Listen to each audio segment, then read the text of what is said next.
What's up, guys? And today we got the playoff Leonard Fournette. Now this is a rookie premiere version, so I pretty much got him for free. That's why the card art looks the way it does.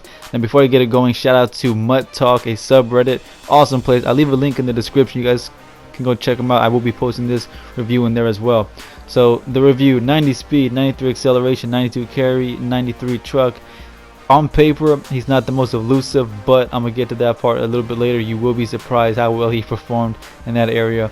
I do believe this is my second time reviewing him. He's gotten a few upgrades along the way and does not fail to impress every single time I do review him. And also does have a 73 catch, and we'll talk more about that later as well. Now the first thing I want to talk about is his speed. 90 speed.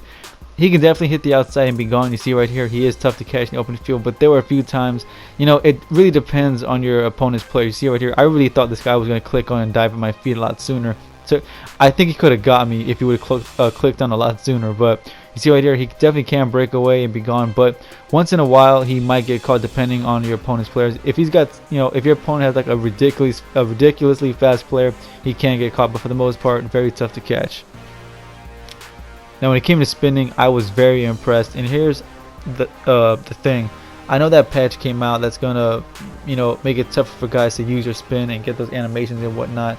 Well, not so much the animations, but like making the AI get tripped out so much. But here's the thing: so many guys are still going to click on and go for the hit stick.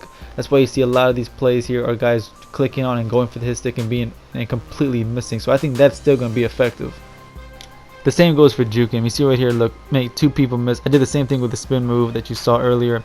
Now, as far as getting animations, I think that's going to be the question, because you see right here, a lot of these, like I mentioned before, people are going to click on and try to hit stick like right there, the previous player as well. And in those situations, I don't think ratings even matter. I think as long as you try to juke out of the way when you see someone's about to hit stick you at the last possible second. So as far as getting animations with this guy, he got plenty of them. You see right there, there's my final example. If guys go for the hit stick, as long as people still keep clicking on for the hit stick, you're gonna make people miss.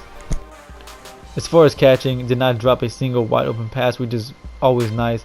And I did actually put him out wide a few times just to see what happened. But of course, a lot of times in traffic, the ball got knocked out of his hands.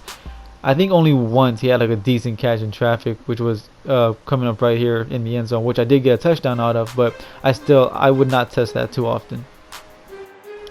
Now this is the biggest disappointment out of the entire card: the hit sticks, the carry rating. 93 carry. I really thought I was not going to have a single thing to worry about. A record 5 fumbles in 5 different games. That is not a good record to have for any player. I mean, I could not believe how many times he put it on the ground. So just because he has 93 carry, I mean, I think this might be one of his traits. I'm not sure. He might have a really bad fumbling trait. So this was definitely the biggest drawback of this card. On a side note, what I did like about him as well was that he does naturally break a lot of tackles on his own without, trucking, stiff arming, all that stuff. Without all of that, he can help you if you are not necessarily good with the sticks.